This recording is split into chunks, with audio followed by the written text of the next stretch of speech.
ॐ सहनाववतु सहनौ भुनक्तु सह वीर्यं करवावहै तेजस्विनावधीतमस्तु मा विद्विषावहै।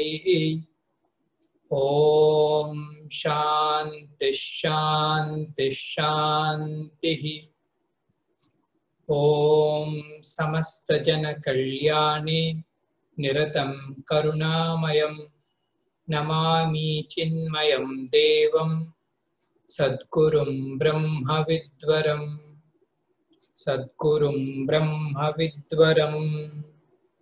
वसुदेवसुतं देवं कंसचानूरमर्दनं देवकी परमानन्दं कृष्णं वन्दे जगद्गुरुं कृष्णं वन्दे जगद्गुरुं। Hari Om. And sing one small bhajan of Krishna because this is his Gita. It's a small Krishna bhajan.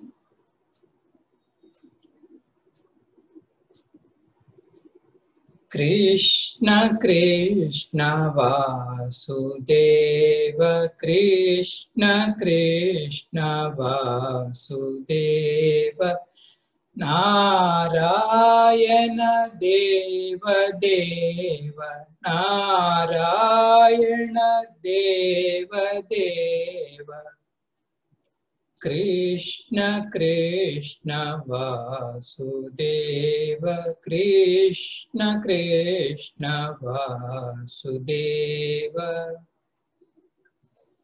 Govardhanadhari Krishna Govardhanadhari Krishna Vrindavanachari Krishna Vrindavanachari Krishna Vamsidhara Balakrishna Vamsidhara Balakrishna Radhavara Krishna Chandra Radhavara Krishna Chandra Govardhanadhari Krishna Govardhanadhari Krishna Vrindavanachari Krishna Vrindavanachari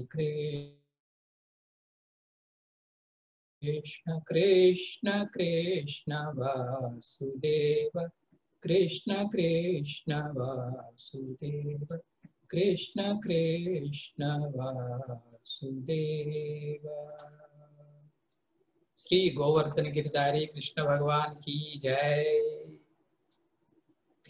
We will chant the first Prarthana Slokam of Bhagavad Gita and the last what we already covered, that slokas. Okay.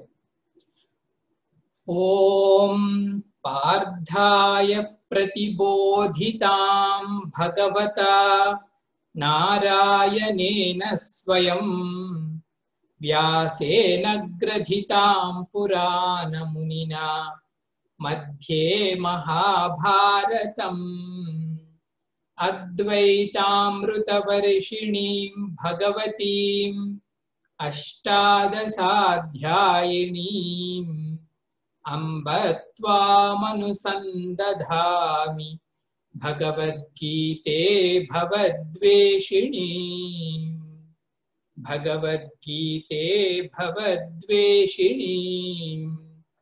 ओम श्री परमात्मने नमः। अध नवमोऽध्यायः।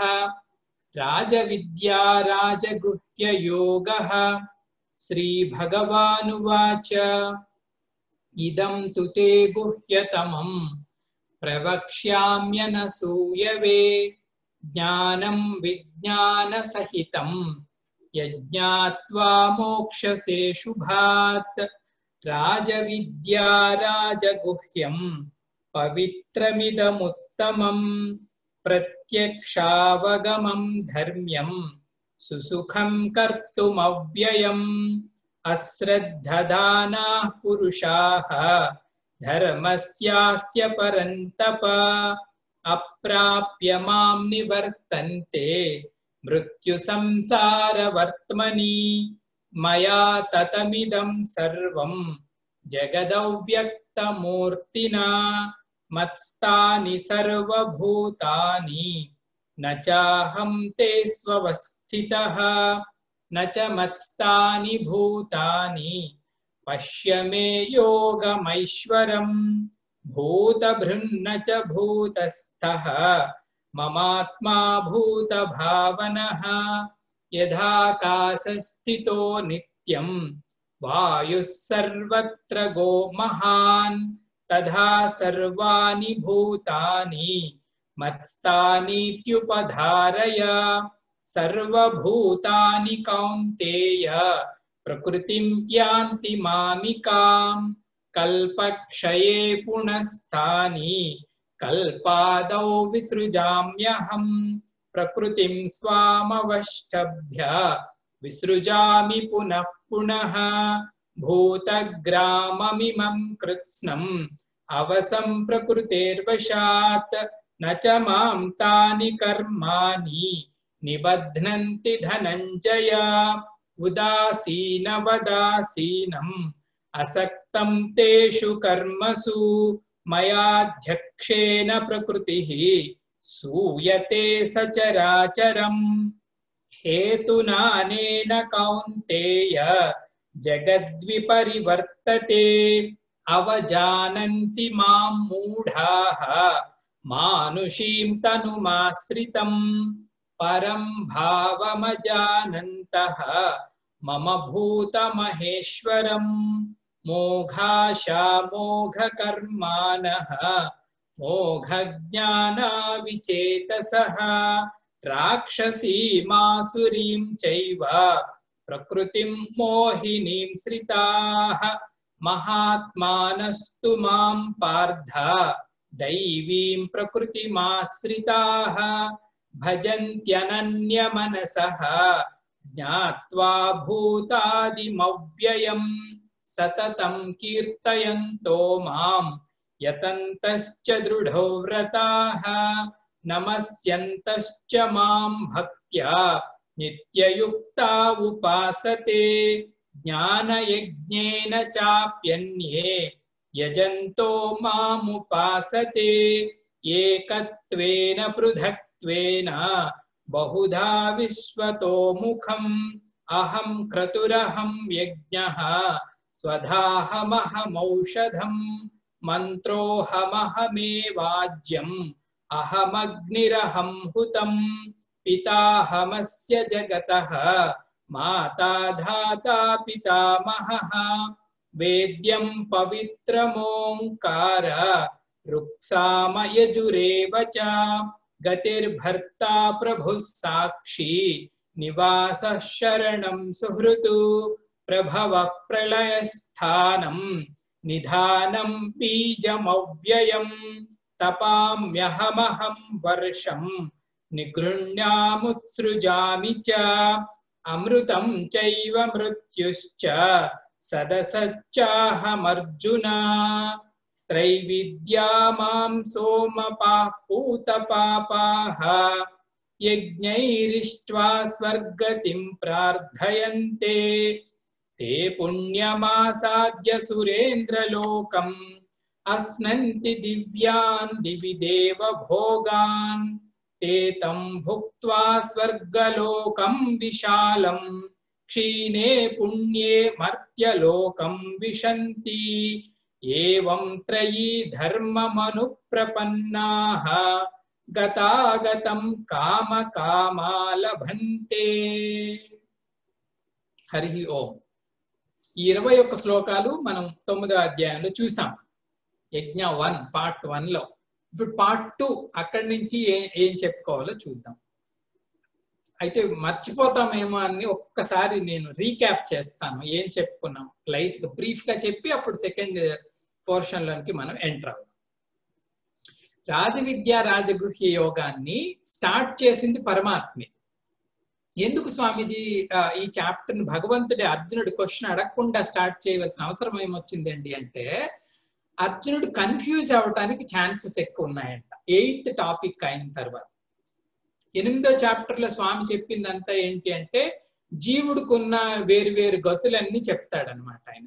యోగులందరూ ఏ గతిలో వెళ్తారు, సామాన్యుల యొక్క గతి ఏంటి, శుక్ల మార్గం ఏంటి, కృష్ణ మార్గం ఏంటి, ఉత్తరాయణం ఏంటి, దక్షిణాయనం ఏంటి, వీటి తాలూకు ఎక్స్ప్లెనేషన్ అంతా కూడా 8th చాప్టర్ లో ఇవ్వటం జరిగింది.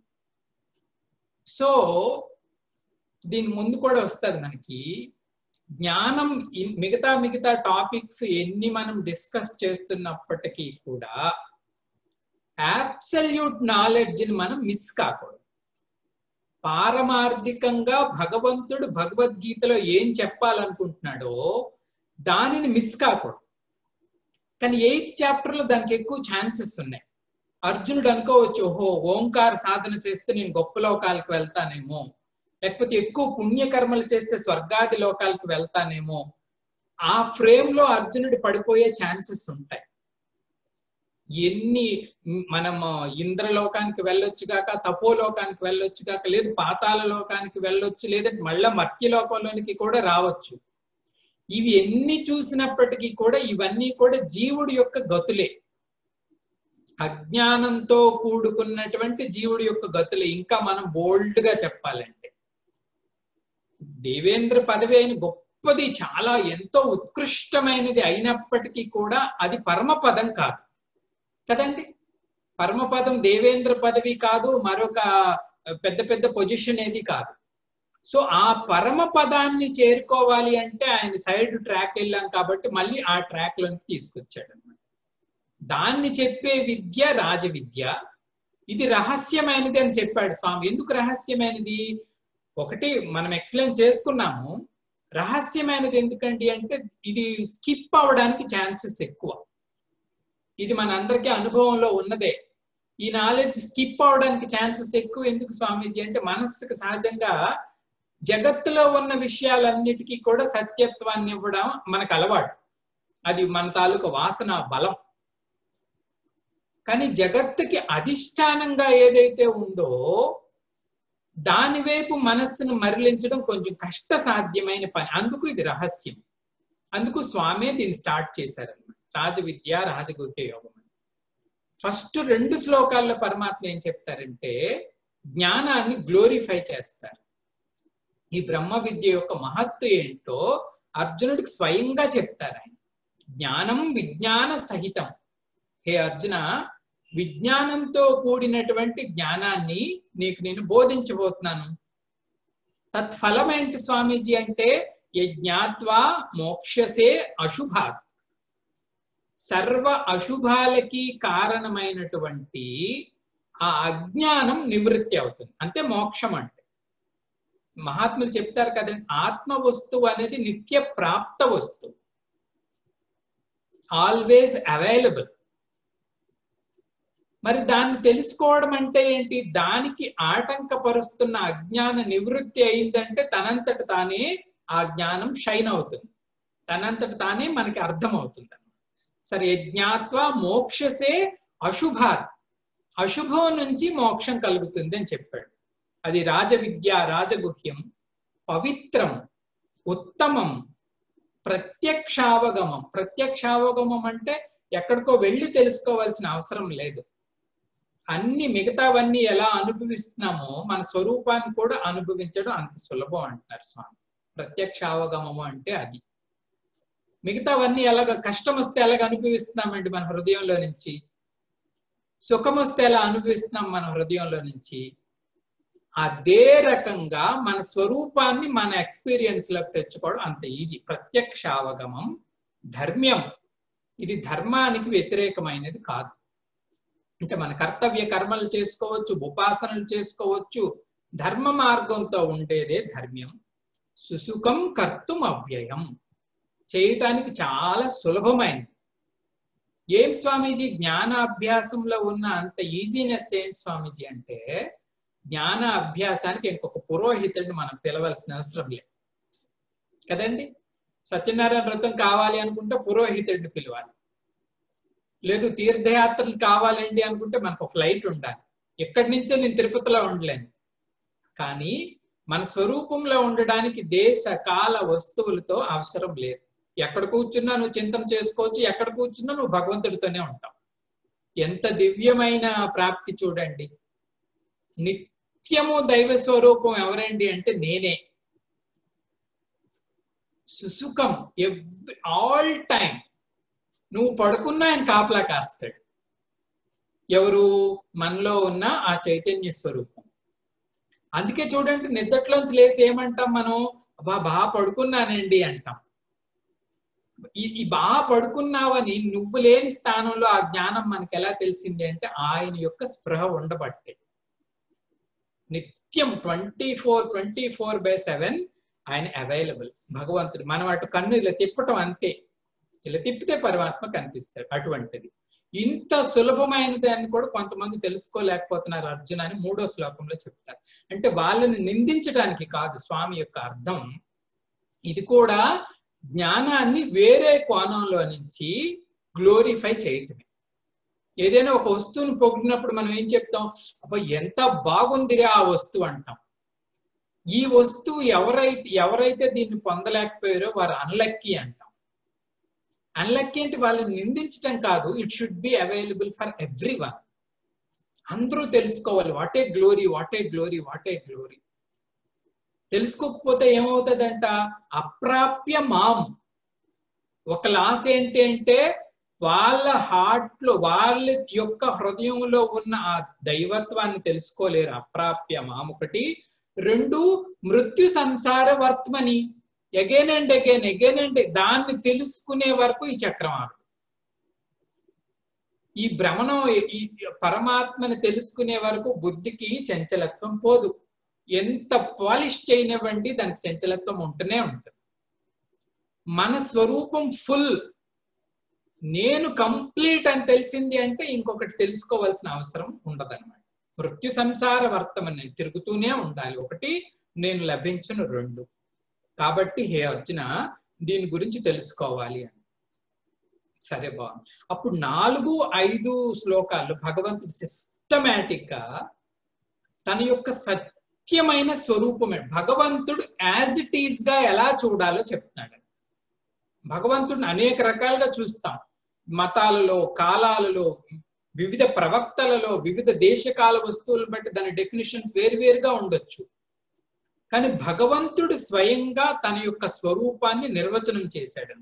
పశ్యమే యోగం ఐశ్వరం అంటే నా రియల్ గ్లోరీ ఏంటండి అంటే ఇది అని 4-5 శ్లోకాల్లో చెప్పాడు. అదేంటండి? పరమాత్మ అవ్యక్త స్వరూపుడుగా, అంటే పరబ్రహ్మ స్వరూపుడుగా.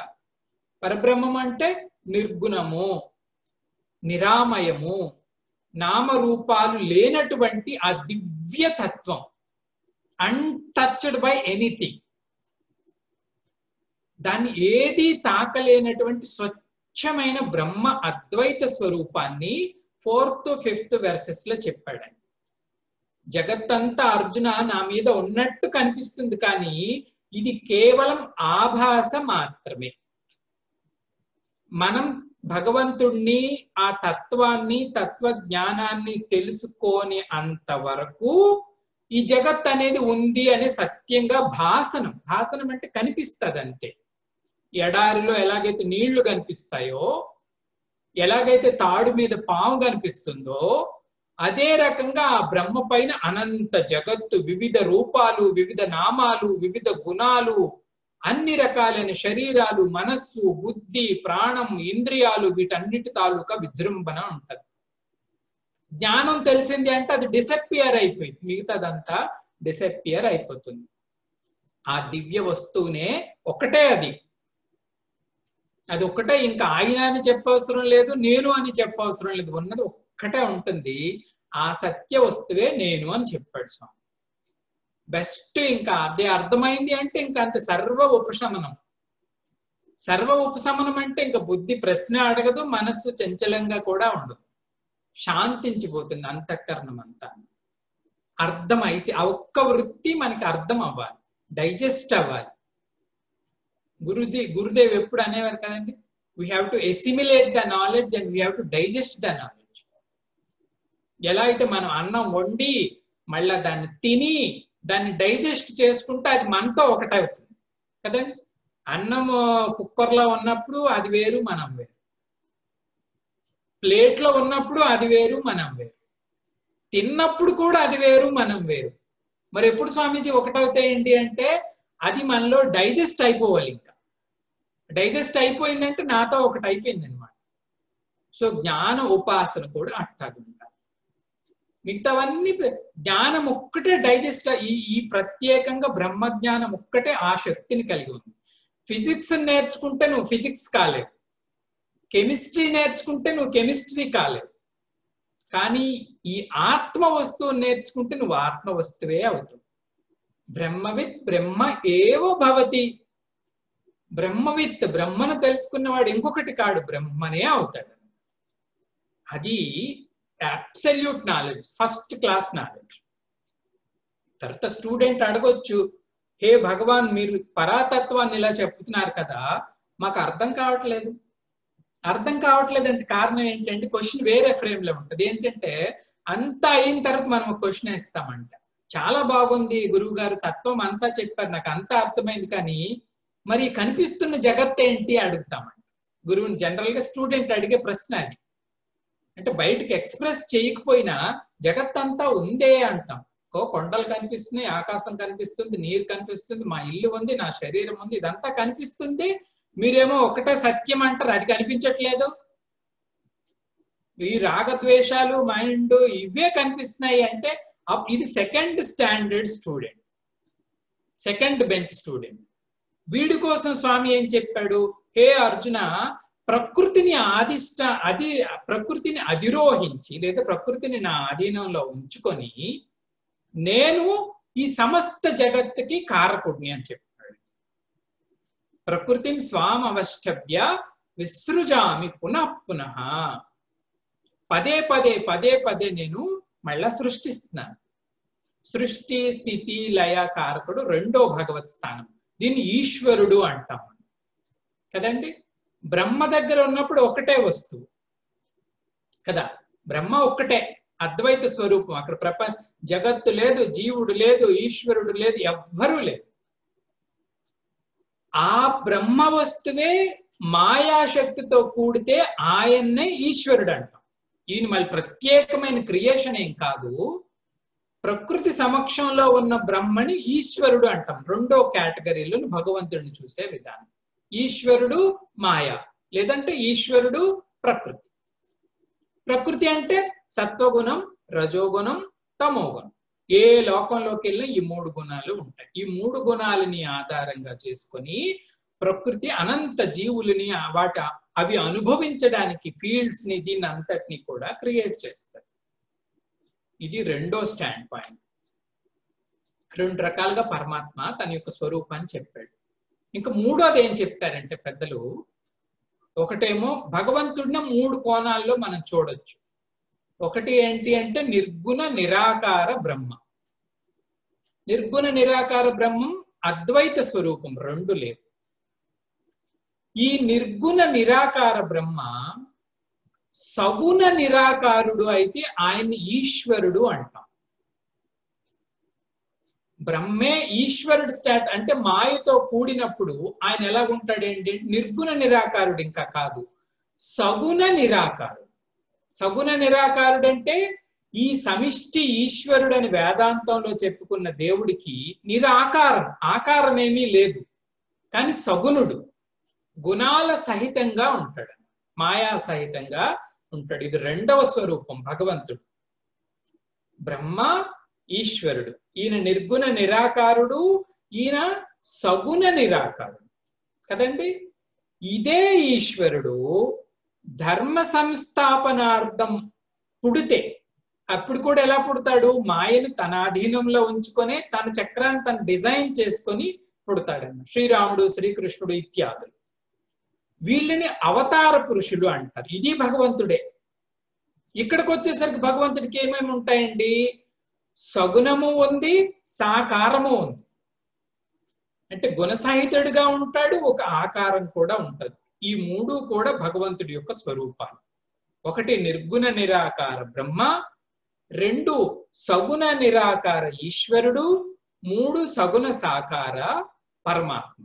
దీన్ని భగవంతుడు లేదా అవతార పురుషుడు మనం అనవచ్చు. ఆ గురువు కూడా మూడో కేటగిరీలో ఉంటారు. అంటే మనం ఇంటరాక్ట్ అయినప్పుడు గురువును కూడా శాశ్వత అవతారం అంటారు. రియలైజ్డ్ మాస్టర్స్ ఎవరు ఉంటే వాళ్ళు. సో భగవంతుడి యొక్క స్వరూపాలు ఈ మూడు. భగవంతుడు నిర్గుణ నిరాకారం మొదటిలో చెప్పి తర్వాత సగుణ నిరాకారం చెప్తున్నాడు. మూడవది కృష్ణ స్వరూపం, మిగతాది కూడా మనం చూడండి. సో చెప్పిన తర్వాత స్వామి ఏం చెప్పారు? ఇది భగవంతుడి యొక్క స్వరూపాన్ని ఎక్స్ప్లెయిన్ చేయటం జరిగింది. ఇప్పుడు భగవంతుడిని తెలుసుకునే వాళ్ళ యొక్క స్వరూపాన్ని చెప్తున్నాడు స్వామి. అది మనం జీవులైనా అనొచ్చు, లేదంటే భక్తులు, జ్ఞానులు, ఉపాసకులు ఎవరైనా సరే.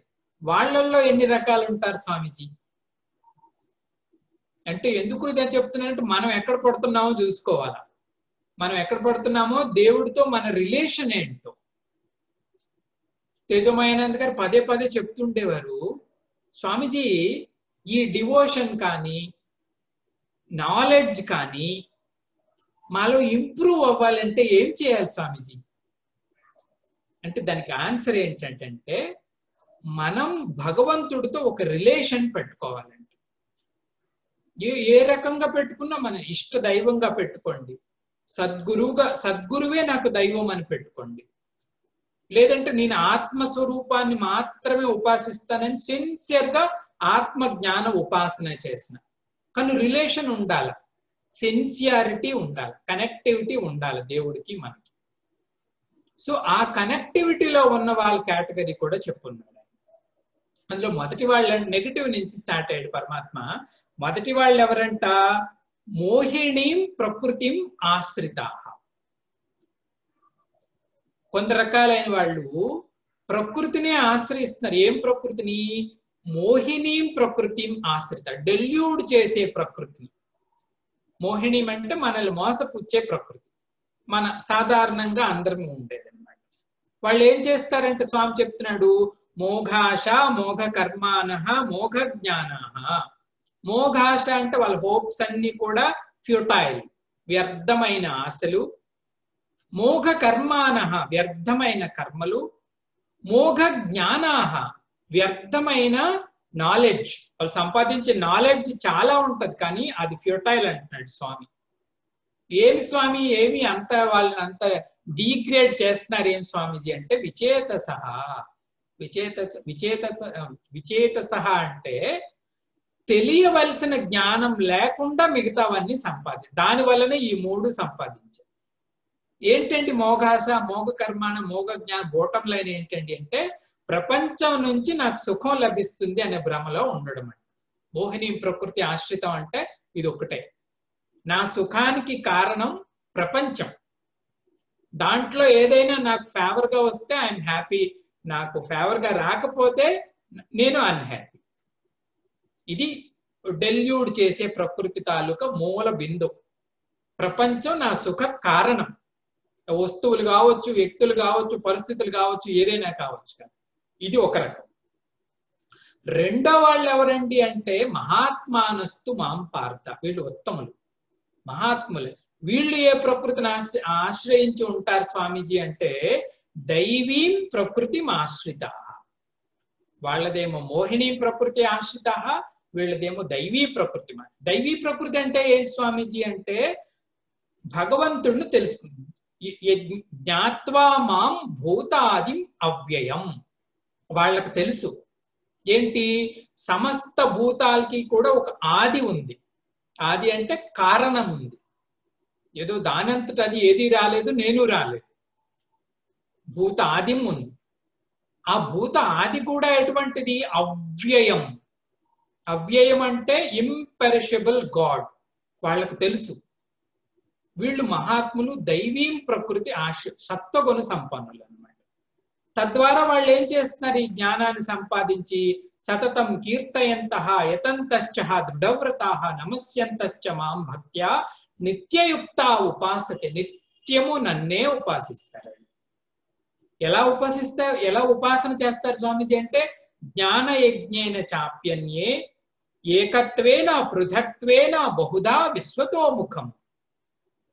జ్ఞానయజ్ఞ రూపంలో ఏకత్వేన అంటే భగవంతుడు నేను ఒకటే అనే భావంతో కానీ, పృథక్త్వేన భగవంతుడు వేరు నేను వేరు అన్న జ్ఞానంతో కానీ, విశ్వదా బహుతోముఖం అంటే సమస్త విశ్వము కూడా భగవంతుడి స్వరూపం. అది ఎంత ఏమంటారు ఉత్కృష్టమైన వృత్తో చూడండి.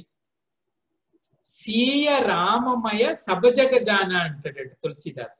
తులసిదాస్ని ఎవరో అడిగారంట, ఏం చూస్తున్నారండి మీరు జగత్తులు అంటే, నాకు రెండే కనిపిస్తున్నాయండి. ఏంటండి అంటే సీయ రామమయ సభజగజాన. సమస్తం సీతారామమయంగానే ఆయనకి కనిపిస్తుంది. ఇన్ని పేర్లు ఇన్ని రూపాలు ఆయన చూడలా. బహుదా విశ్వతో ముఖం అంటే ఇది సమస్త జగత్తు కూడా భగవత్ స్వరూపమే.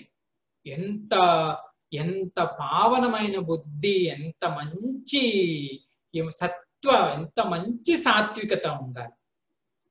భగవంతుడు అంటే మహాత్ములు, సంతులు, అటువంటి దివ్యమైన సాధువులకి ఉన్న గొప్ప పవిత్ర బుద్ధి.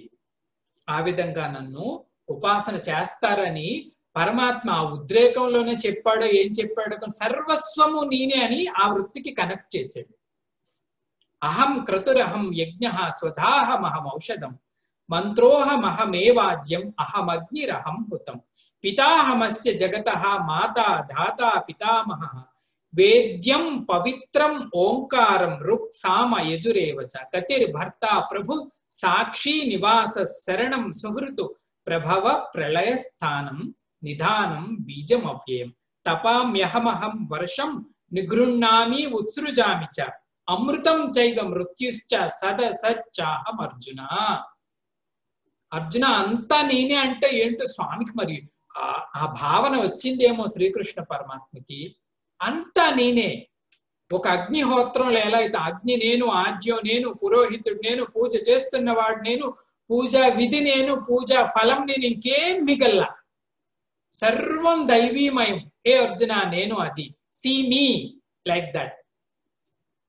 అలా చూడు నన్ను అని పరమాత్మ తన తాలూకా యోగ ఐశ్వర్యాన్ని చాటి చెప్పాడన్నమాట. అర్జునుడు కనెక్ట్ అవుతున్నాడండి. ఏదోలే ఆయన దోవ ఆయనది, నా దోవ నాది అని అర్జునుడు లేడు. ఒక్కొక్క చాప్టర్ లో అర్జునుడి తాలూకా మెచ్యూరిటీ మనకి కనిపిస్తుంది ఆయన వేసే ప్రశ్నని బట్టి. కనెక్ట్ అవుతున్నాడు. భగవంతుడు అంటే ఇదా, భగవంతుడు అంటే ఇదా, భగవంతుడు అంటే ఇదా చెబుతూ ఇంకొక టైప్ ఆఫ్ ఉపాసకుల గురించి పరమాత్మ అర్జునుడిని హెచ్చరిస్తున్నాడు. భగవద్గీతలో అంతటా కూడా ఈ హెచ్చరిక ఉంది. ఎవరు స్వామీజీ వీళ్ళు అంటే కర్మ ఉపాసకులు. కర్మ ఉపాసకులు అంటే ఈ రోజుల్లో మనకు సత్వగుణం లేదు కాబట్టి ఆ బ్రాంచ్ మొత్తం కట్ అయిపోయింది. కానీ ఆ టైంలో ఉండేది ఈ ఉపాసన. ఈవెన్ శంకర భగవత్పాదుల టైంలో కూడా ఈ ఉపాసకులు వాళ్ళ నిష్ఠ ఇవన్నీ కనిపించేవి. అందుకే ప్రతి చాప్టర్ లో కూడా దీన్ని కండెమ్ చేసి దేన్ని స్వామీజీ కండెమ్ చేస్తున్నారు స్వామీజీ భగవంతుడు అంటే స్వర్గకాంక్షకు, స్వర్గ సుఖాలని లేదా ఉత్కృష్టమైన స్టాండర్డ్ ఆఫ్ లివింగ్ ని ఎక్స్పెక్ట్ చేసి ఉపాసనలు చేసే పద్ధతిని ఆయన ఛేదిస్తున్నాడు. వాళ్ళు ఒప్పుకోరు బ్రహ్మ అన్వేషణ అంటే. ఎందుకో తెలుసండి బ్రహ్మ అన్వేషణ అంటే ఒప్పుకోరు. బ్రహ్మ అన్వేషణలో అన్ని వదిలిమని చెప్తాడు పరమాత్మ. నా కర్మ నా ప్రజయ ధనేన త్యాగే నైవే అమృతత్వ మానసు అంటది ఉపనిషత్తు. కర్మ వలన భగవంతుడు లభించడు, కర్మ వలన ఇది అమృతత్వం లభించదు. ప్రజ వలన అమృతత్వం లభించదు, ధనం వలన అమృతత్వం లభించదు. మరి దేని వలన లభిస్తుందండి అంటే వీటన్నిటికీ నువ్వు సత్యభావం ఇస్తున్నావు కదా, ఆ సత్యభావాన్ని విడిచిపెట్టడం వల్ల అది వాళ్ళకి నచ్చదు. వాళ్ళు ఏమనుకుంటారు, అన్ని వదిలేస్తే ఇంకేముందండి, అంతకన్నా డ్రై అయిపోతుందిగా, అందులో ఏం సుఖం కనిపిస్తుంది మీకు, అందులో ఏం గొప్పతనం కనిపిస్తుంది, వాళ్ళకి నచ్చదు. పైగా వేదాన్ని కూడా వాళ్ళు ఆశ్రయించింది వేద మార్గమే. వేదంలో 2 ఉన్నాయండి మార్గాలు చెప్తారు. ఒకటి ఏంటంటే బ్రహ్మ ఉపాసన, ఉపనిషత్తుల్లో చెప్పిందంతా బ్రహ్మ ఉపాసన, మిగతా భాగం అంతా ఏంటంటే దాన్ని కర్మ ఉపాసన లేదా ధర్మ ఉపాసన అంటారు. అంటే ఏంటి, ఫలానా యజ్ఞాన్ని ఫలానా యాగాన్ని ఈ విధంగా అంటే ఈ మంత్రము, ఈ సామాగ్రి, ఈ పద్ధతి, ఈ రకంగా చేస్తే ఆ యజ్ఞానికి యజమాని అయిన జీవుడు స్వర్గాది లోకానికి వెళ్తాడని వాళ్ళు విశ్వసించేవారు, వెళ్ళేవారు కూడా. ఇప్పుడు దశరథుడైన శ్రీరామచంద్రుడిని పొందడానికి కారణం దేవతల అనుగ్రహం వల్లనే మనం చదువుకున్నాం. పుత్ర కామేష్టి యాగం చేశాడు, ఆయన పుత్రుణ్ణి పొందాడు. చూసేవారు వాళ్ళు. పుత్రులు లేరు అంటే గురువుని ఆశ్రయిస్తే మీరు పుత్ర కామేష్టి యాగం చేయండి బాబు, ఆ యాగం చేస్తే వచ్చేది, వాళ్ళకి ఫలం వచ్చేది. జ్యోతిష్టోమాది యజ్ఞాలు ఏవేవో చాలా ఉండేవి. ఆ జ్యోతిష్టోమాది యజ్ఞం చేస్తే ఇన్ని దేవతా వర్షాలు స్వర్గలోకంలో. అశ్వమేధ యాగం, రాజసూయ యాగం, ఇదంతా ఒక పద్ధతి. కంప్లీట్ గా వాళ్ళు రిజల్ట్ పొందేవారు, అందులో విశ్వాసం ఉండేది. అర్జునుడికి ఎందుకు అది ప్రత్యేకంగా చెప్పాల్సి వచ్చిందండి అంటే, వాళ్ళ అన్న కూడా చేశాడు రాజసూయ యోగం ఇత్యాదులన్నీ. అంటే ఎంపరర్ అవ్వాలంటే రాజసూయ యాగం చేయటం. శ్రీరాముడు కూడా అశ్వమేధ యాగం, దశరథుడు కూడా 100 అశ్వమేధ యాగాలు చేస్తే దేవేంద్ర పదవి వచ్చి తీరుతుంది, అందులో అసత్యం ఏం లేదు. సో అర్జునుడు అటు కనెక్ట్ అవ్వకూడదని వాళ్ళని స్వామి ఏం చెప్పినాడు, వాళ్ళు గతాగతాహ కామకామహ. కామకామహ అంటే నిష్కాములు కారు, వాళ్ళు సకాములు. సకామంగా దివ్యమైన ప్లెషర్స్, దేదీప్యమైన సుఖాలు, మనమేదో మనకి ఏది లేదు కాబట్టి మనం వదిలేస్తున్నాం. స్వర్గం ఉంటే లేంటి, మనకి ఒకసారి వెళ్ళి చూస్తే తెలుస్తుంది. అవి వదులుకోలేనటువంటి అమోఘమైన సుఖబంధాలవి, మనమైనా చేస్తామంటాం. సో ఆ ట్రాక్ లోకి వెళ్లకుండా స్వామి ఏం చెప్తున్నాడు, దానికి ఉన్న లిమిటేషన్స్ అన్ని చెప్తున్నాడు. వాళ్ళు పూత పాపాహ సోమపాహ, పవిత్రులే వాళ్ళు.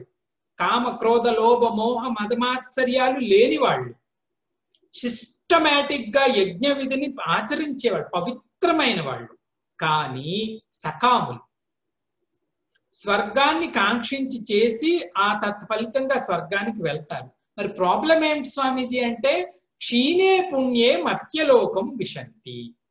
ఆ పుణ్యం అంతా అయిపోయింది అంటే మళ్ళా వెనక్కి తోసివేయబెడతారు.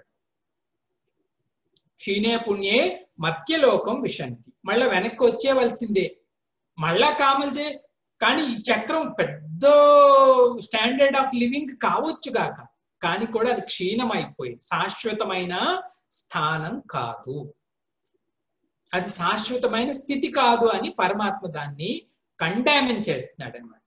ముందు వెళ్ళిపోయిన చాప్టర్లు అయితే స్వామి వాళ్ళేమో పుష్పితాం వాచాహ అని టైటిల్ ఇచ్చాడు కర్మకాండికి. పుష్పితాం వాచాహ అంటే దే విల్ ఎక్స్ప్లెయిన్ దిస్, ఆ నాలెడ్జ్ ఏదైతుందో ఇన్ ఫ్లవరీ లాంగ్వేజ్ లో వాళ్ళు చెప్తారు, బ్యూటిఫుల్ గా. అబ్బా ఇలా చేసావంటే స్వర్గం గ్యారంటీ, ఇది ఉంది. భగవంతుడు దాని గురించి కూడా హెచ్చరించాడు. ఇంతవరకు మనం చదువుకున్నాం, జ్ఞానం యొక్క గ్లోరీ చదువుకున్నాం, భగవంతుడి యొక్క 2 స్వరూపాల గురించి తెలుసుకున్నాం, అవ్యక్త స్వరూపము వ్యక్త స్వరూపము 2. భక్తుల్లో కూడా మోహితీం ప్రకృతి ఆశ్రయించిన వాళ్ళు, దైవీ ప్రకృతిని ఆశ్రయించిన వాళ్ళు సకాములు. సకాములు అంటే స్వర్గాది లోకాలని ఆశ్రయించిన వాళ్ళు. ఇప్పుడు మనం చెప్పుకోబోయే 2వ పార్ట్లో రాజవిద్య రాజగుహ్య యోగంలో పరమాత్మ దైవీ విషయాలను ఇంకా ఏమేం చెప్పబోతున్నారో మనం చూద్దాం మిగతా శ్లోకాల్లో. ఇప్పుడు కూడా ఆయన 4వ రకమైన సాధకుల గురించి చెప్తున్నాడు. సాధకుల గురించే స్టార్ట్ అయింది కూడా. వీళ్ళు 4th category and best category ఇప్పుడు రాబోయేవాళ్ళు. The best evolved souls, Shankara భగవత్పాదులు 22వ శ్లోకానికి ఇంట్రడక్షన్ రాస్తూ, పరిచయం రాస్తూ ఎవరి గురించి స్వామి చెప్పబోతున్నారటండి అంటే, నిష్కామాః సమ్యక్ దర్శినః పుణ్యాః అన్నాడు. రాబోయే వాళ్ళు ఎవరటండి అంటే నిష్కామాః. నిష్కామాః అంటే వాళ్ళకి ఏది ఆశించలేదు. నిష్కామాః సమ్యక్ దర్శినః. సమ్యక్ దర్శినః అంటే వైజ్ పీపుల్. సమ్యక్ దర్శనం అంటే అది మంచి ఫ్రేమ్ అండి, చాలా సార్లు యూజ్ చేస్తారు పెద్దవాళ్ళు. సమ్యక్ దర్శనం అంటే ఆ వస్తువుని ఎలా చూడాలో కరెక్ట్ గా అలా చూసిన వాడిని సమ్యక్ దర్శి అంటారు. అది కొద్ది మందికే ఉంటది అటువంటి టాలెంట్. ఏ వస్తువైనా సరే పర్ఫెక్ట్ విజనాలకి దాన్ని ఎట్టా చూడాలో అలాగే చూస్తారు. మనదంతా కలర్డ్ విజన్. మన అంటే ఏవో పూర్వ వాసనలు, మన ఇష్టాలు వీటన్నిటి మధ్యలో చూస్తాము. మనం సరైన జడ్జిమెంట్ ఇవ్వలేము. అందుకే మనం అదర్వైజ్ పీపుల్ అంటే, అదర్వైజ్ అంటే సమ్ అదర్ కేటగిరీకి వెళ్ళిపోతాం. సమ్యక్ దర్శిన అంటే wise people. They can see the thing as it is, how it should be seen. సమ్యక్ దర్శిన పుణ్యాః, పుణ్యాత్ములు. వాళ్ళ గురించి స్వామి చెప్తున్నారండి. 22nd శ్లోకం, రిపీట్ ఆఫ్టర్ మీ. ఇది వెరీ ఫేమస్ వెర్స్ కూడా. అనన్యాశ్చింతయంతో మాం ఏ జనాః పర్యుపాసతే తేషాం నిత్యాభియుక్తానాం యోగక్షేమం వహామ్యహం. అనన్యాశ్చింతయంతో మాం ఏ జనాః పర్యుపాసతే తేషాం నిత్యాభియుక్తానాం యోగక్షేమం వహామ్యహం. యోగక్షేమం వహామ్యహం.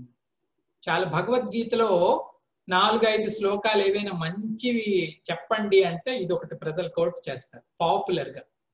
ఇంకొకటి ఇక్కడ చూడండి, మనం చెప్పి కర్మణ్యేవాధికారస్తే మా ఫలేసు కదాచన మా కర్మ ఫలహేతుర్భూః మాతే సంగోస్త్వ కర్మణి. ఎవరిని అడిగినా చెప్తారు. ఇదొకటి. అనన్యాశ్చింతయంతో మా ఏ జనాః పర్యుపాసతే తేషాం నిత్యాభియుక్తానాం పత్రం పుష్పం ఫలం తోయం. అదొకటి. సర్వధర్మాన్ పరిత్యజ్య మామేకం శరణం వ్రజ. ఈ శ్లోకాలు ఏంటంటే భగవద్గీతలో జెమ్స్, పాపులర్, మహాత్ములు ఎంతగానో కీర్తించిన శ్లోకాలు. ఎందుకండి అంటే ఈ శ్లోకంలో లాస్ట్ లైన్ అంత గ్లోరీ ఇచ్చింది. భగవంతుడు గ్యారంటీ ఇస్తున్నాడు. ఏంటండి అంటే యోగక్షేమం వహామ్యహం, I will take care of them. మనల్ని ఎవరైనా జాగ్రత్తగా చూసుకుంటారంటే వాళ్ళ దగ్గరికి చేరిపోతాము. ఈ శ్లోకం అది చెప్తుంది అన్నమాట. అనన్యాశ్చింతయంతో మాం ఏ జనాః పర్యుపాసతే తేషాం నిత్యాభియుక్తానాం యోగక్షేమం వహామ్యహం. ఇది పరమాత్మ చెప్పిన ఒక దివ్యమైన శ్లోకం. దీని అర్థం ఏంటో చూద్దాం. హే అర్జున, ఏ జనాః, ఏ జనాః అంటే ఎనీవన్, అది కూడా ప్లూరల్ వాడారు ఇక్కడ స్వామి. ప్లూరల్ అంటే ఎవరైనా సరే. గురుదేవులు చాలా బాగా చెప్తారు దీన్ని. యహ అని ఎక్కడైనా భగవద్గీతలో వచ్చింది అంటే ఆయన పట్టుకుంటారు ఆ పదాన్ని. Anyone, whether it is a Christian, Muslim, Hindu, Harijan or Brahmin, స్త్రీ, పురుషో, ఎనీవన్. ఏ జనాః అంటే భగవంతుడిని ఉపాసన చేయడానికి అర్హత అంటూ లేదు. ఎనీవన్, ఎవరైనా సరే భగవంతుడిని ఆశ్రయించవచ్చు. ఏ జనాః అంటే ఇది అర్థం. ముందు కూడా చెప్తారు, ఎవరైనా భగవంతుడిని ఆశ్రయించాడు అంటే ఆ వ్యక్తిని పక్కన పెట్టేయండి, మిగతా వాళ్ళందరూ కూడా వాడిని సాధువుగా గుర్తించాలట. వీడు సాధువురా అనాలి. ఎందుకు స్వామీజీ అంటే ఆశ్రయించవలసిన దానిని ఆశ్రయించాడు, మిగతా వర్క్ అది చేస్తుంది టైంలో. ఏ జనాః అంటే ఎనీవన్, ఎవరైనా సరే. ఏ జనాః అనన్యః చింతయంతః మాం. మాం అంటే భగవంతుడు, ఆయన గురించి ఆయన అడ్రస్ చేసుకుంటున్నాడు అన్నమాట. మాం అనన్య చింతయంతః. అనన్య చింతయంతః అంటే అన్య భావం లేకుండా చింతన చేసేవాళ్ళు. దీని గురించి డీప్ గా తెలుసుకుందాం. మొదట వాక్యానికి అర్థం చూద్దాం. ఏ జనాహ, ఎవరా జనాలు? అనన్య చింతయంతః, అన్య భావం లేకుండా చింతన చేసిన వాళ్ళు. అటువంటి వాళ్ళు ఎవరైనా పర్యుపాసతే, వాళ్ళు గాని పరితః ఉపాసతే, నన్ను ఉపాసన చేస్తే, ఏ జనాహ అనన్య చింతయంతః పర్యుపాసతే, వాళ్ళు ఏం పొందుతారంట? తేషాం నిత్యాభియుక్తానం, వాళ్ళకు ఒక విశేషాన్ని అలంకరించాడు స్వామి. ఏంటి స్వామీజీ వాళ్ళ అలంకారము అంటే మనులు మాణిక్యాలు కాదు. వాళ్ళ అలంకారం ఏంటి స్వామీజీ అంటే నిత్యాభియుక్తానం, భగవంతుడితో నిత్యము అభియుక్తి అయి ఉంటారు, నిత్యము కనెక్ట్ అయి ఉంటారు స్వామితో. తేషాం నిత్యాభియుక్తానం, అటువంటి వాళ్ళకి యోగః క్షేమం వహామ్యహం. వహామ్యహం, వహామి అంటే అర్థం ఏంటండి ఇక్కడ? I will take their load. వహామి అంటే ఐ క్యారీ దెమ్, లిటరల్లీ నేను వాళ్ళు మోస్తాను అని స్వామి హామీ ఇస్తున్నాడు. ఏం మోస్తావు స్వామీజీ అంటే రెండంట, యోగము క్షేమము. ఈ రెండు ఐ టేక్ కేర్, ఈ రెండు నా బాధ్యత అని చెప్తున్నాడు. అనన్యాశ్చింతయంతో మాం ఏ జనాః పర్యుపాసతే తేషాం నిత్యాభియుక్తానాం యోగక్షేమం ఉపాసతే. యోగక్షేమం వహామ్యహం, I take care of them. బాగుంది. స్వామీజీ ఇంత విశేషమైన శ్లోకం అన్నారు కదా, డీటెయిల్డ్ గా మాకు కావాలి ఇన్ఫర్మేషన్ అన్నాం అనుకోండి. చూద్దాం ఒక్కొక్క పదం ఏంటేంటి. అనన్యత అంటే ఏంటి స్వామీజీ అంటే, మామూలు పదానికి అర్థం ఏంటంటే అంటే అన్యత్వము అంటే వేరువేరుగా అని అర్థం. అది అన్యం, నేను అన్యం, దీన్ని అన్యత్వము అంట. అనన్యము అంటే అర్థం ఏంటండి? వేరుతనం లేనిది, అన్యత్వం లేదు. వీళ్ళ చింతనలో గొప్పదైన మెలిక ఏంటండి అంటే, గొప్పదైన మెరుపు ఏంటండి అంటే భగవంతుడికి వీళ్ళు ఈ రిలేషన్ పెట్టుకున్నారు. భగవంతుడిని తమకన్నా అన్యంగా వాళ్ళు చూడట్ల. అన్యంగా చూడకపోవడం ఎక్కడ జరుగుతుందండి? స్వామి ఉన్నది నా హృదయంలో, ఇది జ్ఞానం. అనన్యము అంటే స్వామి నాకు తిరుమలలోనూ లేడు, స్వామి నాకు కాశీలోనూ లేడు, స్వామి నాకు రామేశ్వరంలోనూ లేడు.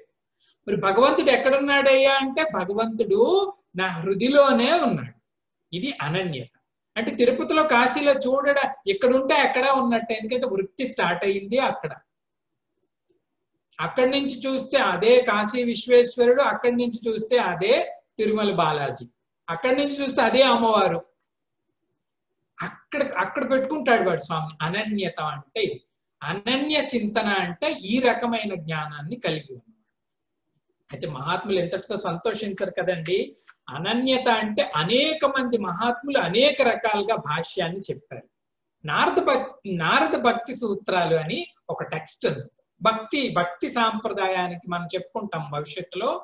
అందులో నారదుడిని అడుగుతారు, అనన్య భక్తి అంటే డెఫినేషన్ ఇవి నారద నిర్వచనం చెప్పు అంటే, అనన్యతకి నారదుడు సాక్షాత్తు భగవద్భక్తుడైన నారదుడు నిర్వచనం ఇస్తాడు. అనన్యత అంటే ఏంటండి అంటే అన్య ఆశ్రయానాం త్యాగః అనన్యత అంటాడు. అనన్యత అంటే ఏంటండి అంటే అన్య ఆశ్రయానాం త్యాగః.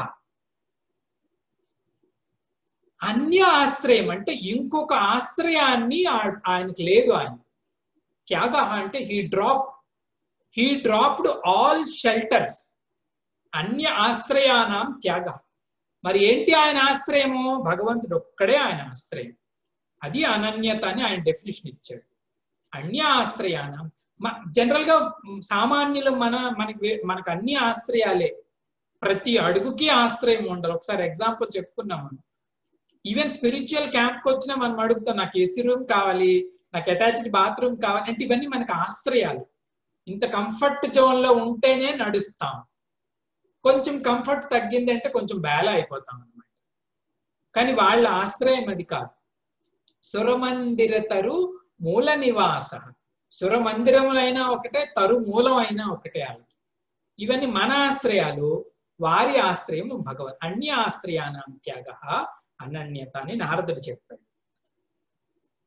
తులసీదాస్ గారు ఏం చెప్తారంటే రాముడికి, హే రామ, నాణ్య స్పృహ రఘుపతే హృదయస్మదీయే. నా అనన్యతని నువ్వు టెస్ట్ చేయాలి అంటే హే రామ, ఆయన హృదయంలో అంట నా అన్య స్పృహ కూడా లేదంట తులసీదాస్ తాలూకు అంతరంగంలో. అన్య స్పృహ అంటే ఏంటండి? ఇంకొక దాన్ని మనం సీరియస్ గా తీసుకోవడం. వాడికి ఆ స్పృహ ఉందిరా అని యూజ్ చేస్తారు పెద్దవాళ్ళు ఎవరైనా. స్పృహ ఉంది అంటే దాన్ని టచ్ చేస్తుంది మన అంతరంగం, లోపట ఉంటది బీజం, దాన్ని టచ్ చేస్తాము. నాణ్య స్పృహ రఘుపతే హృదయస్మదీయే అంటాడు. నా హృదయంలో అస్మదీయ హృదయే నా అన్య స్పృహ. ఇది అనన్యతగా చెప్తారన్న. అనన్యత అంటే వాళ్ళ హృదయం ఇంకొక దాన్ని ముట్టుకోదు. పతివ్రతలు భగవంతుడికి పతివ్రతలు అంటే ఆయన్నే ఆశ్రయించి, సీతమ్మ రాముడిని ఎలాగైతే వరించిందో కఠోపనిషత్తులు కూడా చెప్తారు కదండి. ఆత్మ ఎవరికి లభిస్తుంది అండి? ఆత్మ జ్ఞానం ఎవరికి లభిస్తుంది అంటే ఋషి ఇచ్చిన సమాధానం ఏంటండి అంటే, ఎవరైతే ఆత్మని వరిస్తారో ఆత్మ వాళ్ళకి దొరుకుతుంది అంటాడు. ఎలా వరించాలి? సీతా స్వయం వరం అంటాం. స్వయం వరం అంటే ఒక లైఫ్ లో ఒక్కసారే రాముడిని వరించింది ఆమె, ఈమె నా భర్త, ఈయన నా భర్త అని. ఇంకంతే, క్లోజ్. నా అన్య పురుష స్పృహ, అది అనన్యత. గ్రేట్ పర్సనాలిటీస్ తులసీదాస్ లాంటి అటువంటి వాళ్ళ భక్తిని అనన్య భక్తి అంటారు. మామూలుగా మన వ్యవహారంలో చూసుకోవాలంటే అర్థం ఏంటండి అంటే, అటువంటి మహాత్ములకి పర వస్తువు ఇంకొకటి ఉండదంట. పరవస్తువు అంటే అర్థం ఏంటండి? భగవంతుడే సర్వశ్రేష్ఠుడు, నేను సేవ చేస్తే భగవంతుడికే చేస్తానంటారు. మిగతా భౌతికంగా కూడా, ఫర్ ఎగ్జాంపుల్ ఈ దేశాన్ని నేలే రాజు ఉన్నాడు అనుకోండి, వాళ్ళు రాజ ఆశ్రయాన్ని సేవించరు. భక్త పోతన ఇత్యాది వాళ్ళ చరిత్రలో మనం చూసాం. శ్రీనాథ సార్వభౌముడు అంటాడు ఆ సొంత చుట్టం, ఏమయ్యా ఇంత మంచి పొయిట్రీ ఉంది నీకు, ఇది రాజుకి దానంగా ఇవ్వు, రాజుకి అంకితం చెయ్యు, నీకు మడులు మాణ్యాలు అన్ని ఇస్తారు అంటే ఆయన ఈ మాటే అంటాడు. ఏ మాట? ఎలా అమ్ముకుంటాం, దేవుడిని ఎలాగ అమ్ముతానంటాడు. నేను ఇంకొకరిని రాజు నువ్వు గొప్ప అని నేను దేవుడి కీర్తిని నేను ఆ రాజుగారికి ఇవ్వనంటాడు. ఇంకెవరు వాళ్ళకి గొప్ప కాదు. పరం అంటే గొప్ప, మామూలు అన్నమాట. ఎవరిని గొప్పగా వాళ్ళ అంతరంగం అంగీకరించదు. మహాత్ముల యొక్క లక్షణాలండి. ఏదొచ్చినా పర్వాలేదు, భగవంతుడే ఆశ్రయం అని. ఎంతమంది మహాత్ములు, ముఖ్యంగా మన భారత భూమి మీద ఎంతమంది మహాత్ములను చూసాం మనం. ఎంతమంది కత్తితో బెదిరించినారైనా వాళ్ళు భగవంతుడిని వదులుకోవటానికి ఒప్పుకోలేదు. లేదు ఇంకా ఉపాధులు ఇస్తాం, మరుడులు ఇస్తాం, మాణిక్యాలు ఇస్తామన్నా వాళ్ళు భగవంతుడిని ఒప్పుకోవాలి. వాళ్ళకి పరవస్తువు ఏదండి అంటే భగవంతుడు ఒక్కటే. ఇటువంటి దివ్యాత్ములు అనన్యత అంటే వాళ్ళ హృదయంలో కెప్టెన్ ఎవరండి అంటే భగవంతుడు. ఇది చాలా మన పర్సనాలిటీలో డీప్ గా ఉన్న ఒక మూలకం అండి. మన జీవితానికి నావికుడు ఎవరు? మన జీవితానికి కెప్టెన్ ఎవరు? మన జీవితానికి కెప్టెన్, నా జీవితానికి కెప్టెను ఆయన అని ఎవరైతే పెట్టుకుంటారో వాడు అనన్యుడు. అలా పెట్టుకొని తీరాలా అంటారు. సో అది ఇదొక సూక్ష్మ. దీనివల్ల మనం కోల్పోయేది ఏమీ ఉండదు. అది ఇంకెవరికి తెలియదు కూడా. ఏ భగవత్ సాధననైతే మనం పెట్టుకున్నామో కంప్లీట్ గా మన అంతరంగం అదే పలుకుతూ ఉండాలి. మిగతావన్నీ సిన్సియర్ గా, శ్రద్ధగా అన్ని ధర్మాలు చెయ్యాలి. కానీ అంతరంగ ధర్మం మాత్రం భగవంతుడి వైపు ఉండాలన్నమాట. ఏ వృత్తిలో ఉంటే ఆ వృత్తే చేసుకుంటాం, అది తప్పు కాదు. అనన్య చింతన అంటే మన హృదయానికి కెప్టెన్ గా భగవంతుడిని పెట్టుకో. అనన్య చింతయంతో వాళ్ళు ఏం చేస్తారట? ఏ జనాహ పర్యుపాసతే, భగవంతుడు వాడిన పదం. ఉపాసన అంటేనే భగవంతుడికి సామీప్యంలో ఉండడం. ఉపాసన అంటే సంస్కృతంలో నిర్వచనం ఏంటండి అంటే ఉప సమీపే ఆసన. ఉప అంటే సమీపంలో, ఆసన అంటే కూర్చున్నవాడు. ఉపాసన అంటే సంస్కృతంలోకి ప్రతిపదార్థం ఇది. సమీపంలో కూర్చోవడం అంటే భగవంతుడి దగ్గర ఎప్పుడు ఉండే పద్ధతిని ఉపాసన అంటాం. ఇవి మనం చేస్తాం కదండి. ఉదయం ఏదో మనం దేవుడిని అర్చన చేసుకుంటున్నాం అనుకోండి, అప్పుడు ఇంకెవరూ లేరు, భగవంతుడి పక్కన మనం, దాని పేరు ఉపాసన. ఒక సిస్టమ్ మనం పెట్టుకుంటాం. స్వామీజీ ప్రతిరోజు నేను 100 శ్రీరామ్ జయరామ్ జై జయరామ్ అంటానంటే అది ఉపాసన. ఆ మంత్రము మనమే, మరి ఎవరు లేరు. మన సమీపంలో భగవంతుని పెట్టుకునే ప్రాసెస్ ఏదైనా ఉపాసన.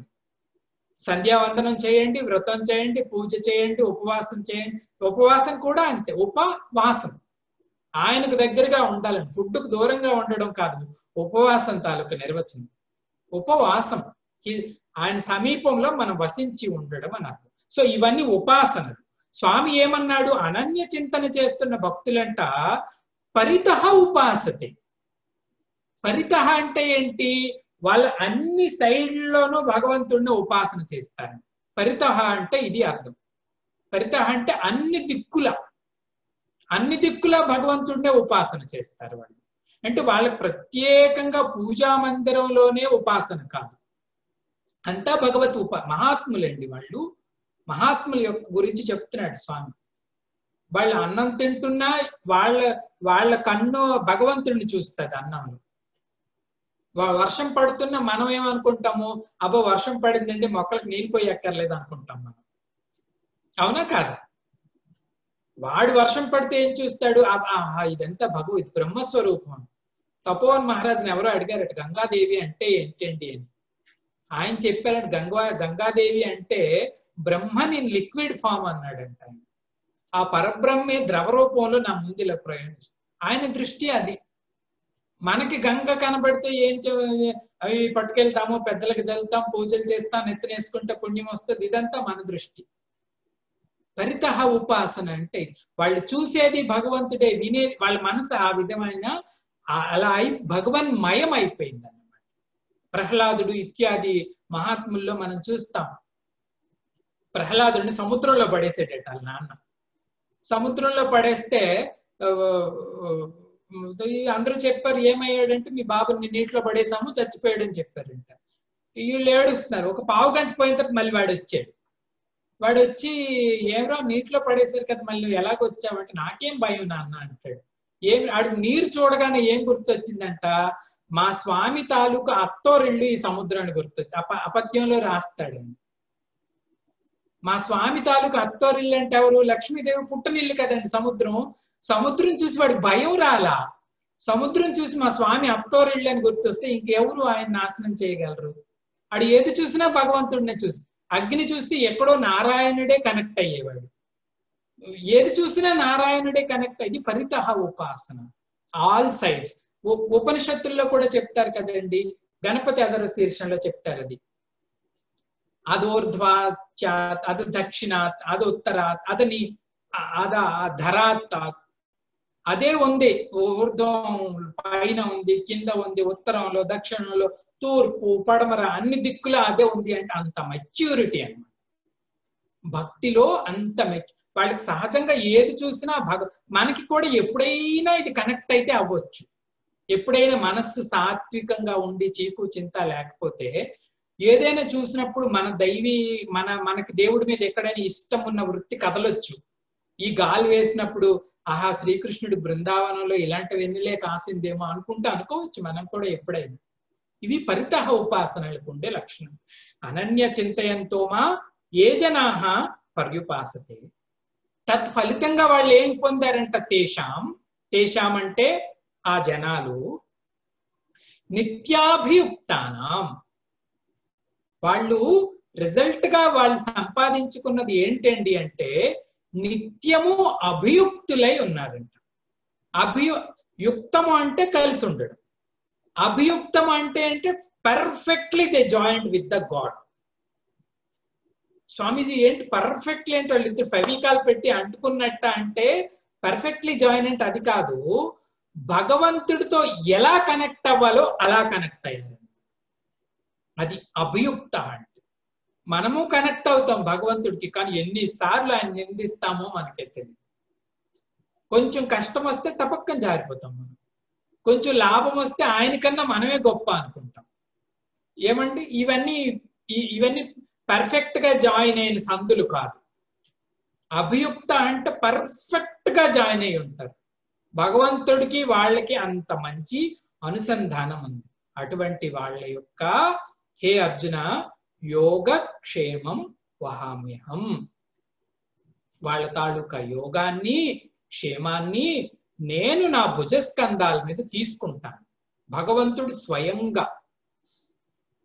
స్వామీజీ యోగక్షేమాలంటే ఏంటి స్వామీజీ? యోగం అంటే ఏమిటి, క్షేమం అంటే ఏంటి, భగవంతుడు ఆ పదాలను ఇక్కడ ఎందుకు ఉపయోగించాడు స్వామీజీ అంటే ఈ రెండిటికి నిర్వచనాలు ఇచ్చారు ఎవరు? శంకర భగవత్పాదులు. ఎందుకంటే ఆయన భగవద్గీత మీద భాష్యం రాశారు కదండి. యోగము అంటే అర్థం అటండి అప్రాప్తస్య ప్రాపణం యోగం అన్నారు ఆయన. అప్రాప్తస్య ప్రాపణం యోగం.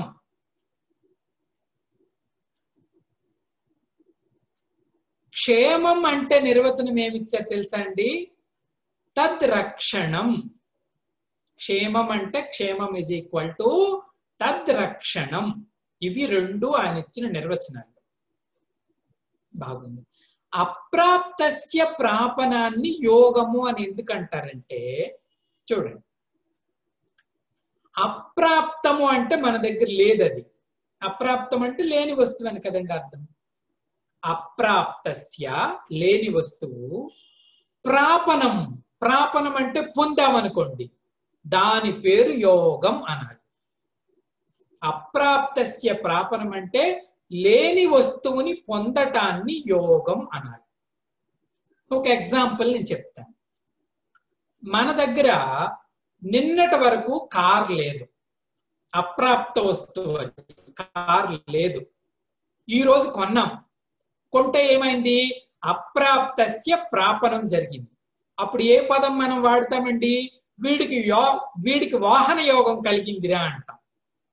వాహన యోగం కలిగింది అంటే నిన్నటి వరకు అప్రాప్తమైన వాహనం ఈ రోజు ప్రాప్తించింది అనమాట. దీని పేరు యోగం. లేని దానిని పొందడం యోగం. జాగ్రత్తగా గుర్తుంచుకోవాలి, వస్తువులలో ఇది సగమే. లేని దానిని పొందడం యోగం అయింది అంటే నిన్నటి వరకు లేని కారు ఈ రోజు మనం పొందాం కాబట్టి ఇది యోగమైంది. పొందిన కారుని రేపటి నుంచి నేనేం చేయాలండి అంటే దాన్ని రక్షించాలి. తద్రక్షణం క్షేమం. ఇది కలిపితే యోగక్షేమం. తద్రక్షణం అంటే దేని రక్షణం? అప్రాప్తస్య ప్రాపణమైన వస్తువు యొక్క రక్షణాన్ని క్షేమం అంటారు. ఈ రెండు కలిపితే యోగక్షేమం. సమస్త వస్తు వ్యవహారంలో, మనం చేసే సమస్త వ్యాపార వ్యవహారాల్లో ఇదే మనం చేసేది. యోగము క్షేమము, యోగము క్షేమము. స్వామీజీ మాకు ఇల్లు లేదండి, అప్రాప్తం. చక్కగా కట్టుకున్నాం, ప్రాప్తమైంది, యోగమైంది. అంతటితో అది అయిపోదు. రేపటి నుంచి నా పని ఏంటి స్వామీజీ? తద్రక్షణం. ఆ ఇంటిని రక్షించాలి. ప్రతిరోజు తొడవాలి, కడగాలి. కరెంట్ వైర్ తెగిపోతే వాడిని పిలుచుకొచ్చి బాగా చేయించాలి. ఏదో పైప్ తెగిపోతే ప్లంబర్ని తీసుకొచ్చి బాగా చేయించాలి. పెంకు ఎగిరిపోతే వాడిని తీసుకొచ్చి బాగా చేయించాలి. తద్రక్షణం లేనిదే వస్తువు పోతుంది. అది జరగని పని. ఈ రెండు కలిసే వెళ్తాయి. యోగము క్షేమము రెండు కలిసే వెళ్తాయి. ప్రాపంచికమైన విషయాలు అన్నింటిలోనూ, అది ఇల్లు కావచ్చు, కార్లు కావచ్చు, లేదు అంటే ఏ జాబ్ కావచ్చు. నిన్నటి వరకు జాబ్ రాలేదు, అప్రాప్తం. జాబ్ వచ్చింది, యోగం అయింది. రేపటి నుంచి ఏం చేయాలి? ఆ జాబ్ నేను రక్షించుకోవాలి. జాబ్ వచ్చేసింది కదా అని ఇంట్లో కూర్చుంటే అది జాబ్ అవుతుందండి? రేపటి నుంచి పని చేయాలి కదా. 9 గంటలకు వెళ్ళాలి ఆఫీస్కి. వాడు ఫైల్ అన్ని చెక్ చేయాలి. వాడికి ఏదో వాడి సేవ అంతా చేయాల్సింది. ఈ రెండింటిని నేను చూసుకుంటాను అన్నాడు స్వామి. అంటే వాళ్ళకి ఏది కావాలో అది సమకూర్చడమే కాకుండా సమకూర్చిన దాన్ని రక్షించడం కూడా. యోగక్షేమం వహామ్యం. మరొకసారి చూద్దాం. యోగక్షేమాలు అనేవి ప్రాపంచికమైన విషయాలకి మనకు అర్థమైంది. నిన్నటి వరకు లేదు ఆ వస్తువు, వచ్చిందంటే యోగమైంది, దాన్ని రక్షించుకుంటూ వెళ్తామంటే క్షేమమై యోగక్షేమాలు. ఈ యోగక్షేమాలు ఏంటండి భౌతికమైన విషయాలకి కాదు, ఆధ్యాత్మికమైన విషయాలకి కూడా వర్తిస్తాయి. శమదమాదులు ఉన్నాయనుకోండి, శమము, దమము, ఉపరతి, తితిక్ష, ఇవన్నీ గొప్ప గొప్ప విలువలు ఆధ్యాత్మిక మార్గంలో. ఆ విలువను సంపాదించడం ఒక ఎత్తు, ఆ విలువను రక్షిస్తూ వెళ్ళడం ఒక ఎత్తు. ఫర్ ఎగ్జాంపుల్, నేను సత్యవాదిగా ఉంటానని ఒక విలువ పెట్టుకున్నాం అనుకోండి, నేను అబద్ధాలు ఆడను అని. ఈ అబద్ధాలు ఆడను అనేది ఒక రోజుతో అయిపోదు కదండి. ఆ విలువని మనం రక్షించుకుంటూ వెళ్ళాలి. యోగం క్షేమం అనేది భౌతికమైన విషయాలకే కాదు, అధ్యాత్మ విషయాలకి కూడా వర్తిస్తుంది. అలాగే జ్ఞానం సంపాదించుకున్నాం. ఒక శ్లోకం, అనన్యాశ్చింతయంతో మా ఏ జనాః పర్యుపాసతే తేషాం నిత్యాభియుక్తానాం యోగక్షేమం వహామ్యహం అనేది నిన్నటి వరకు తెలియని శ్లోకం ఈ రోజు తెలిసింది. అది రేపటి నుంచి కంటిన్యూ అవ్వాలంటే దాని సాధన చేయవలసిందే, చదువులో అయినా. అలాగే భగవత్ విషయ సంబంధమైన జ్ఞానం కూడా, ఏవేవైతే చిన్న చిన్న చిన్న చిన్న వృత్తులను మనం సేకరిస్తున్నామో, సేకరించడం అంతా ఏంటి? యోగం. నిన్నటి వరకు తెలియంది తెలుసుకుంటున్నాం. దాన్ని రక్షణం కూడా చేసుకోవాలి. మననం చేసుకోనో, ధ్యానం చేసుకోనో, లేకపోతే మళ్ళా చదివి కానీ విని కానీ దాని రక్షణాన్ని కూడా కంటిన్యూ చేయాలి. యోగక్షేమాలు భౌతికమైన విషయాలకి కాదు, అధ్యాత్మ విషయాలకి కూడా పనిచేస్తాయి. భగవంతుడు అనన్య చింతన కలిగిన మహాత్ములకి 2 విషయాల్లోనూ నేను జాగ్రత్త పడతాను. వాళ్ళు ఆధ్యాత్మిక పదం నుంచి లేదా భగవత్ అన్వేషణ పదం నుంచి జారిపోకుండా కాపాడుతాను. రక్షణ చేయాలి కదండి. ఏమో చెప్పలేం, మనసు ఏది ఎక్కడ ఏది ఏమవుతుందో తెలీదు. ఇవి చేస్తాను. 2 భౌతికంగా వాళ్ళకి ఏదైనా అవసరమైతే I will take care of them, అవి కూడా నేను రక్షిస్తాను అని స్వామి చెప్పడం జరిగింది. ఇది యోగక్షేమం వహామ్యహం అంటే. ఇంకొక మహాత్ముడు చెప్తాడు, నిజానికి అసలు అనన్య చింతననే కాదు, సర్వయోగక్షేమాలు భగవంతుడే చూస్తాడంట. అందరి యోగక్షేమాలు భగవంతుడే చూస్తున్నప్పటికీ ఆ మహాత్ములకి ఉన్న ఫ్లేవర్ వేరు, మనకున్న ఫ్లేవర్ వేరు. మనల్ని అంత కంపు కొట్టిస్తున్న వృత్తి ఏంటండి అంటే నేను నేను నేను నేను అని అన్నిటికీ అంటిస్తాం, గమ్మ అంటించినట్టు. నేను సంపాదించాను, నేను అనుభవిస్తాను. మా నాన్న ఇచ్చాడు, మా అమ్మగారు ఇచ్చారు, ఇది నాది, ఇది మీది. కానీ వీటన్నిటికీ బాస్ మాత్రం ఆయనే అన్నది మనకి రాదు, ఆ స్మరణ రాదు. వాళ్ళకి వస్తుంది. అందుకు ఆ శోభ వాళ్ళ జీవితాల్లో కనిపిస్తుంది. చరిత్రలో చెప్పుకున్నాం. మనము భగవంతుడు ఇస్తున్నవే అనుభవిస్తున్నప్పటికీ కూడా మనం ఆ స్పృహ ఉండదు. గాలి, నీరు, సూర్యుడు, భూమి, శరీరం, ఇవన్నీ ఏమైనా మనం ఏదైనా పని చేసి సంపాదించాము. మనం రాకముందే సెటప్ అయి ఉన్నాయి కదండి. మనం రాకముందే సమస్త జీవుల్ని పోషించే సూర్యుడు, చంద్రుడు, భూమి, నీరు అన్ని అవి ఉంటేనే అన్నం వచ్చేది మన ప్లేట్లోకి. మన ఎఫర్ట్ వల్ల ఏమీ రావట్లేదుగా. గురుదేవులు చెప్తారు ఎప్పుడు కూడా 98% ప్రతి దాంట్లోనూ భగవంతుడి యొక్క పాలు ఉంటుందంట, 2% జీవుడి యొక్క పాలు ఉంటుందంట. ఆయన ఎగ్జాంపుల్ చెప్తారు. వ్యవసాయం చేస్తున్నాం అనుకోండి. వ్యవసాయం చేసినప్పుడు మనం ఏమంటాం, అరే వీడు దున్నినాడు, వీడు విత్తనాలు వేసాడు, కాపు కాసాడు, కోత కోసాడు, నూర్పేశాడు, ధాన్యం పండించాడు, బియ్యం వచ్చాయి అంటాం. నిజానికి మన కంటితో చూస్తే ఏమవుతుంది, ఇదంతా రైతు కష్టమే అంటాం.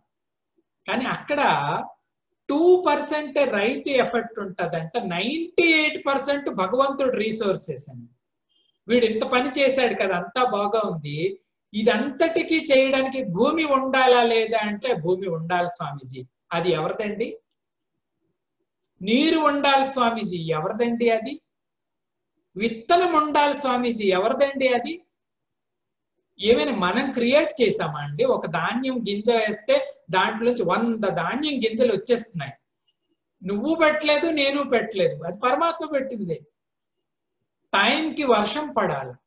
ఇదంతా ఈ పదార్థానికి ఇందులో 98 పాళ్ళు పరమాత్మవి, 2 పాళ్ళు మాత్రం మనం. ప్రతి దాంట్లో కూడా అంతే.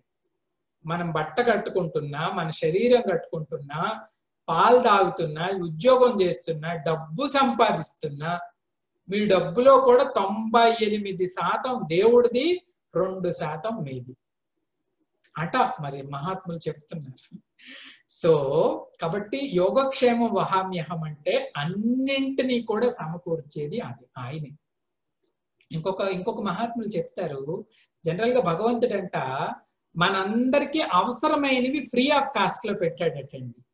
అవసరమైనవి అంటే బేసిక్ గా మనకు కావాల్సింది, బేసిక్ గా కావాల్సిన నీరు, వాయువు, లైటు, షెల్టరు, ఇవన్నీ కూడా ఫ్రీ ఆఫ్ కాస్ట్, బేసిక్ గా అందరికీ కావాల్సింది. కానీ మన అహాన్ని, మన స్టేటస్ ని పెంచేవి మాత్రం కాస్ట్లీగా పెట్టాడు. బంగారం, వజ్రాలు, రత్నాలు, కెంపులు, మనులు, మాణిక్యం, they are very costly. Actually we don't need them. అవి మనకేం అవసరం లేదు కదా, అవి ఆకలిని తీర్చవు, విద్యని చెప్పవు. కర్మ, జ్ఞానము ఈ రెండే ముఖ్యమైనవి. జ్ఞానాన్ని పెంచడానికి పనికిరావు, బ్రతకడానికి పనికిరావు, కానీ మనం వాటికి చాలా వాల్యూ ఇచ్చి మనమే పెంచేసాం. కాబట్టి సర్వసామాన్యంగా అన్నిటికీ ఇవ్వాల్సిన యోగక్షేమాలు పరమాత్మ ఫ్రీ ఆఫ్ కాస్ట్ గానే పెట్టున్నాడు. కాబట్టి యోగక్షేమం వహామ్యహం అంటే అన్ని కేటగిరీల్లో కూడా పరమాత్మనే వీటిని అనుగ్రహిస్తాడు. కాబట్టి జ్ఞాని, అజ్ఞాని రెండింటికి 2 తేడాలు. ఒక వ్యక్తి ఒక క్యామిల్ మీద కూర్చున్నాడంట, ఒంటి పైన కూర్చొని, వాడు చక్కగా ఒంటి పైన కూర్చొని తల మీద ఇంత పెట్టి పట్టుకొని కూర్చున్నాడట. ఏమిరా ఈ పెట్టి పట్టుకొని నువ్వు కూర్చున్నావు, ఏమిరా దీన్ని మోస్తున్నావు అంటే, పాపం ఎంత అది నన్ను మోస్తుంది, సో నేను దీన్ని మోస్తున్నాను, దానికి కొంచెం రిలీఫ్ గా ఉంటుంది అన్నది. అంటే మన కేటగిరీ మరి. నేను కూడా నేనే మోస్తున్నాను స్వామీజీ, సంసార బాధ్యత అంతా అని అంటాం. రే మూర్ఖుడా, నువ్వు నెత్తి మీద పెట్టుకున్నా, క్యామిల్ మీద పెట్టుకున్నా, మోసేది క్యామిలే కదా. నీ నెత్తి మీద ఉంది, నువ్వు క్యామిల్ మీద ఉన్నావంటే రెండింటిని అది మోసినా నువ్వు క్యామిల్ మీద పెట్టి కామ్గా కూర్చున్నావు. జ్ఞాని ఆ బరువు దించేస్తాడు బుర్రలో నుంచి. ఏ బరువు? నేను మోస్తున్నాను, ఇది నాది, ఆ బరువు, ఆ వృత్తి తీసేస్తాడు. హాయిగా ఉంటది, ఇక్కడ ఫ్రీగా ఉంటది. గొప్ప వృత్తి మనలాంటి వాళ్ళని డెవలప్ చేసుకోవడం కష్టం. కానీ భగవత్ భక్తిలోని చివరికి భగవత్ సంబంధ జ్ఞానము, భగవత్ సంబంధ ఎమోషన్స్ లో కూడా మనం హెవీనెస్ మొయ్యకూడదంట. హెవీనెస్ అంటే ఏంటంటే ఒక విధమైన ఉష్ణత ఉండకూడదు సాధనలో, సరళంగా ఉండాలంటారు. సరళంగా అంటే ఆ జ్ఞానం అంతా భగవంతుడే, ఆశ్రయం అంటే అది. భౌతికంగాను బరువులే మోస్తాం, ఆధ్యాత్మికంగాను బరువులే మోసేస్తాం. అంత ఈజీ కాదు. శరణాగతి, ఆశ్రయము అంటే అవి. శరణాగతి అంటే వాళ్ళు బుర్ర ఫ్రీగా ఉంటది, వాళ్ళు ఈ భారమైన వృత్తుల్ని మొయ్యరు. అది భగవంతుడిని ఆశ్రయం. అటువంటి వాళ్ళ తాలూకా యోగక్షేమాలని నేనే స్వీకరిస్తానని పరమాత్మ చెప్పడం జరిగింది. మిగతా ఇది ఉత్కృష్టమైన వాళ్ళు. దీంట్లో ఉన్న దోషాలేంటి, దోషాలను ఎలా రెక్టిఫై చేసుకోవాలో మిగతా క్లాసుల్లో స్వామి చెప్తారు. రేపటి నుంచి చూద్దాం. హరి ఓం. ఓం పూర్ణమదః పూర్ణమిదం పూర్ణాత్ పూర్ణముదచ్యతే పూర్ణస్య పూర్ణమాదాయ పూర్ణమేవావశిష్యతే. ఓం శాంతి శాంతి శాంతి. హరి ఓం. శ్రీ గురుభ్యో నమః. హరి ఓం.